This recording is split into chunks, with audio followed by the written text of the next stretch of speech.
लोकसभा अध्यक्ष की शक्ति व कार्य।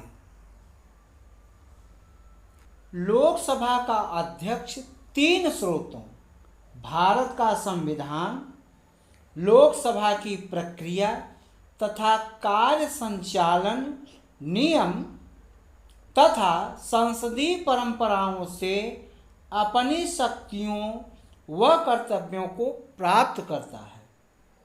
अध्यक्ष की शक्तियां व कार्य निम्नलिखित हैं। सदन की कार्यवाही व संचालन के लिए वह नियम व विधि का निर्वहन करता है। यह उसका प्राथमिक कर्तव्य है। उसका निर्णय अंतिम होता है। सदन के भीतर वह भारत के संविधान, लोकसभा की प्रक्रिया तथा कार्य संचालन नियम तथा संसदीय पूर्वाधारणों का अंतिम व्याख्याकार होता है। पूर्वाधारणों मतलब पूर्व उदाहरणों का अंतिम व्याख्याकार होता है। अध्यक्ष का यह कर्तव्य है कि गणपूर्ति के अभाव में सदन को स्थगित कर दे।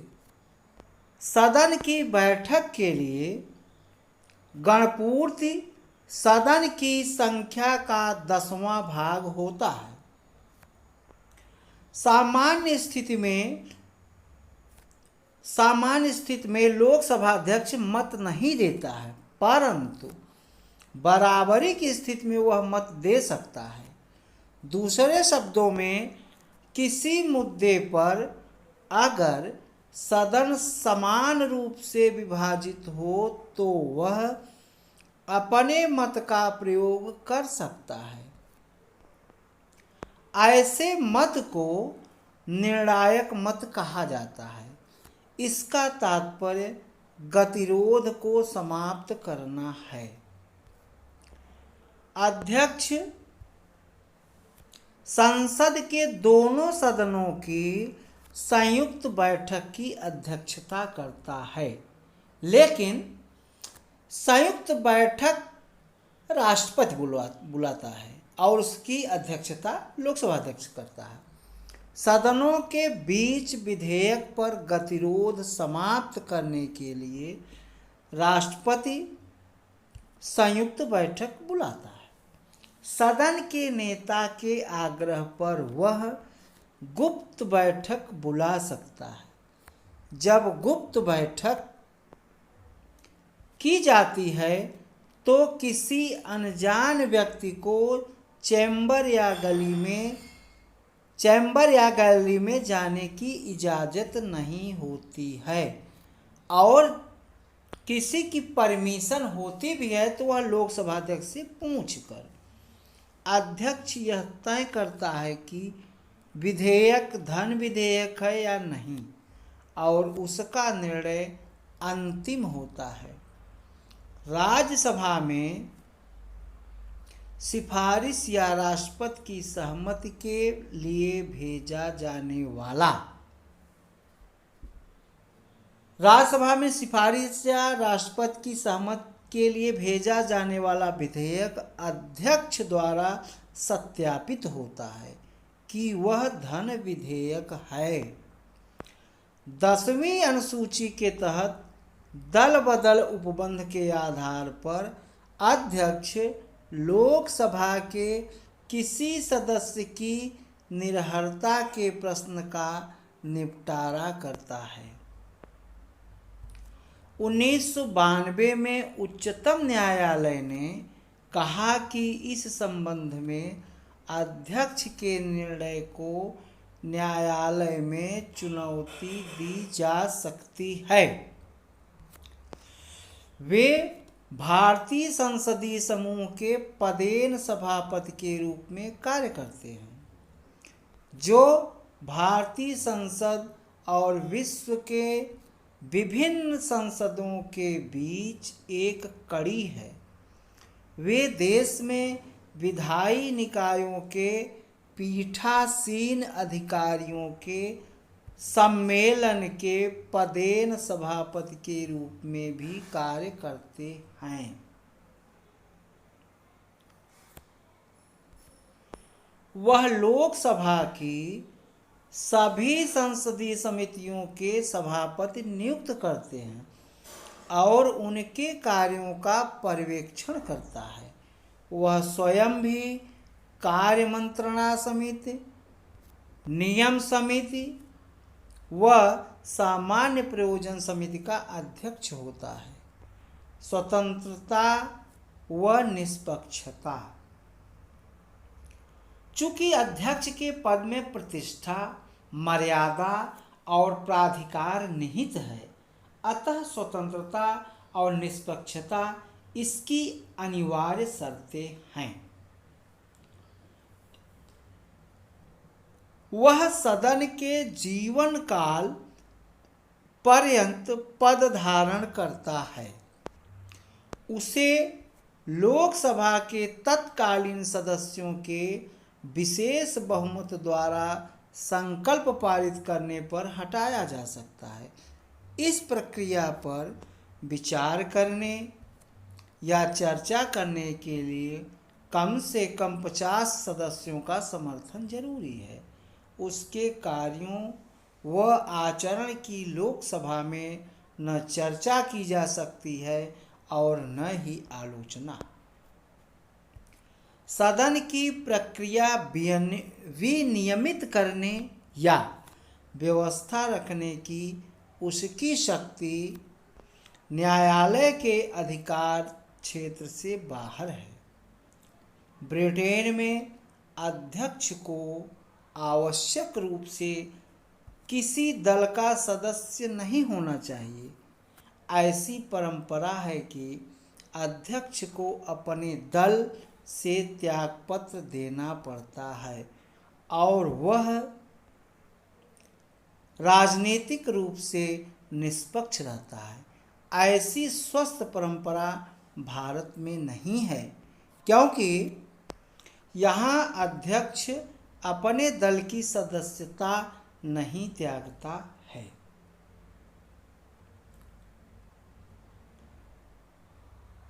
वरीयता क्रम में या वरीयता सूची में उसका स्थान काफ़ी ऊपर है। वरीयता सूची में लोकसभा अध्यक्ष का स्थान काफ़ी ऊपर है। उसे भारत के मुख्य न्यायाधीश के साथ 7वें स्थान पर रखा गया है, यानी वह प्रधानमंत्री या उप प्रधानमंत्री को छोड़कर सभी कैबिनेट मंत्रियों से ऊपर है।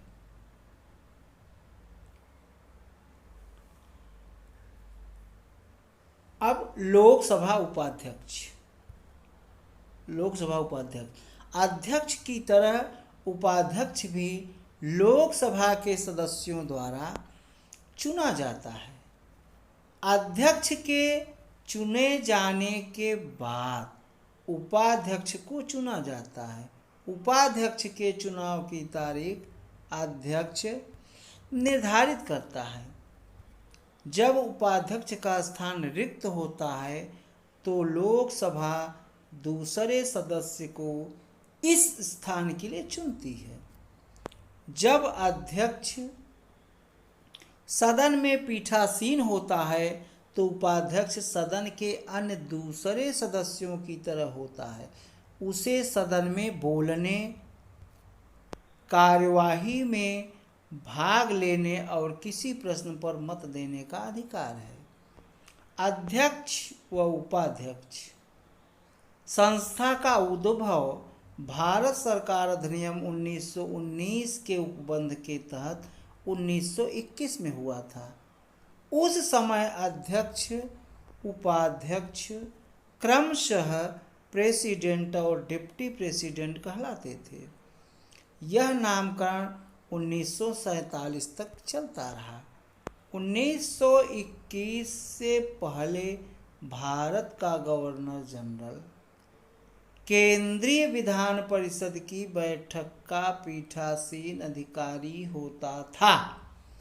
1921 में भारत के गवर्नर जनरल ने फ्रेडरिक व्हाइट व सच्चिदानंद सिन्हा को क्रमशः पहला अध्यक्ष व उपाध्यक्ष नियुक्त किया। 1925 में विट्ठल भाई पटेल को केंद्रीय विधान परिषद का पहला निर्वाचित अध्यक्ष चुना गया, जो पहले भारतीय थे। सामयिक अध्यक्ष, जिसे प्रोटेम स्पीकर कहा जाता है। संविधान में व्यवस्था है कि पिछली लोकसभा के अध्यक्ष नई लोकसभा की पहली बैठक के ठीक पहले तक अपने पद पर रहता है। इसलिए राष्ट्रपति को लोकसभा के एक सदस्य को सामयिक अध्यक्ष नियुक्त करता है। आमतौर पर लोकसभा के वरिष्ठ सदस्य को इसके लिए चुना जाता है। राष्ट्रपति खुद सामयिक अध्यक्ष को शपथ दिलाता है। सामयिक अध्यक्ष को स्थायी अध्यक्ष के समान ही शक्तियां प्राप्त होती हैं। वह नए लोकसभा की पहली बैठक में पीठासीन अधिकारी होता है, नए सदस्यों को शपथ दिलाता है। जब नया अध्यक्ष चुन लिया जाता है तो सामयिक अध्यक्ष का पद खुद समाप्त हो जाता है। खुद समाप्त हो जाता है। खुद समाप्त हो जाता है। राज्यसभा का सभापति, राज्यसभा का सभापति, राज्यसभा का पीठासीन अधिकारी, राज्यसभा का सभापति, राज्यसभा का पीठासीन अधिकारी सभापति कहलाता है। देश का उपराष्ट्रपति इसका पदेन सभापति होता है। जब उपराष्ट्रपति राष्ट्रपति के रूप में कार्य करता है तो वह राज्यसभा के सभापति के रूप में काम नहीं करता है। तब वह राज्यसभा के सभापति के रूप में कार्य नहीं करता है। और थोड़ा सा संविधान अनुच्छेद को थोड़ा सा हम लोग देख लेते हैं। इसी में संसद का गठन अनुच्छेद या आर्टिकल 79 में है। राज्यसभा का संगठन या गठन 80 में है, अनुच्छेद 80 में दिया गया है। अनुच्छेद 81 में लोकसभा का संगठन दिया गया है या संगठन। अनुच्छेद 82 में प्रत्येक जनगणना के पश्चात पुनर्समायोजन दिया गया है। संसद के सदनों की अवधि अनुच्छेद 83 में, और संसद की सदस्यता के लिए योग्यता अनुच्छेद 84 में दिया गया है। और अनुच्छेद 85 में संसद के सत्रावसान एवं विघटन के बारे में बात की गई है। आर्टिकल 86 में राष्ट्रपति का सदनों को संबोधित करने तथा संदेश देने का अधिकार दिया गया है। आर्टिकल 87 में राष्ट्रपति का विशेष संबोधन, और आर्टिकल 88 में सदनों के प्रति मंत्रियों एवं अटॉर्नी जनरल के अधिकार दिए गए हैं। तो आज इतना ही। वीडियो को लाइक, सब्सक्राइब, शेयर अवश्य करें। चैनल को सब्सक्राइब करें, वीडियो को लाइक एवं शेयर करें। बहुत बहुत धन्यवाद आप लोगों का। जय हिंद।